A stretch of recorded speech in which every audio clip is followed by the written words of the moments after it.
Does an incumbent candidate for a major office owe it to the people he represents to debate challengers?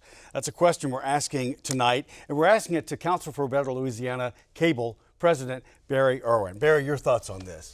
Yeah, I think so. I mean, we have candidates who run for office. We elect them. We put them into office.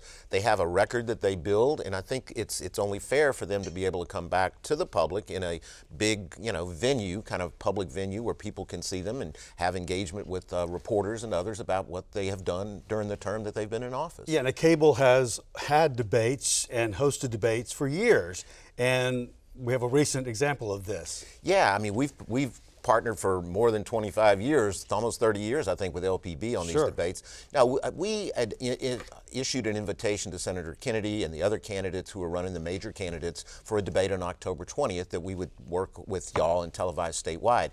We found out just recently that Senator Kennedy could not confirm his ability to participate in that debate, so we're not going to have that debate, and I think that's unfortunate, and I think it's disappointing to us. I do think that there may be opportunities still before the election that they would participate in another debate, but I do think it's important to the public. Yeah, and from our perspective, LPB broadcasts these debates statewide to every major market. So on free television, it's an opportunity for everybody to get a chance to see the candidates.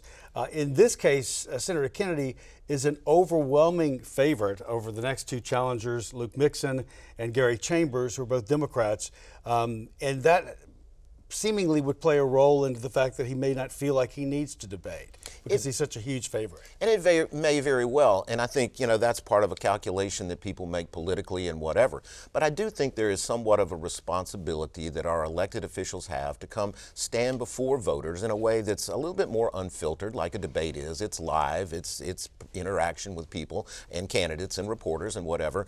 It's not social media, it's not, just paid political advertising. It's a way for them to make their case directly why they should be reelected or to explain, what they have done with their record. A good point that it's not social media, which it definitely isn't. But what is the role that social media has come to play in elections?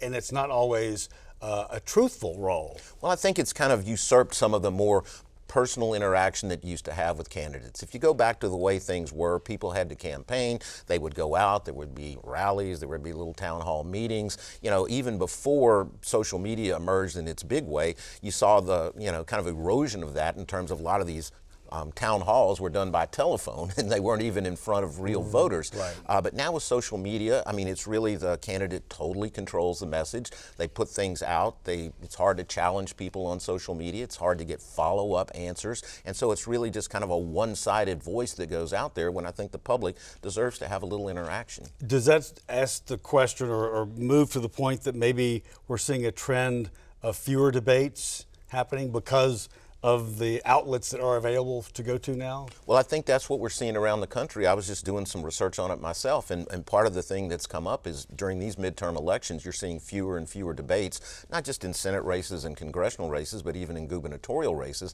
and I think that's part of it.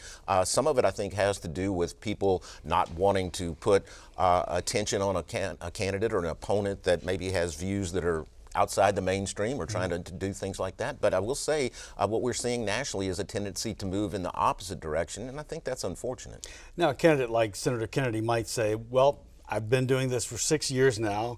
6 years is a long time, but people know where I stand, so what's the point of debating? However, it has been 6 years. Think how much has transpired in that time. Well, there has been a lot, and certainly 6 years is a longer period than you have from most other elected offices. And again, not pointing to Senator Kennedy in one way or the other, I just think in the broad sense, it's very good. Debates do something that's different from everything else. Like I said, they're live, they are interactions with the candidate, with their opponents, but also, tough questions sometimes from journalists who are saying, why did you vote this way?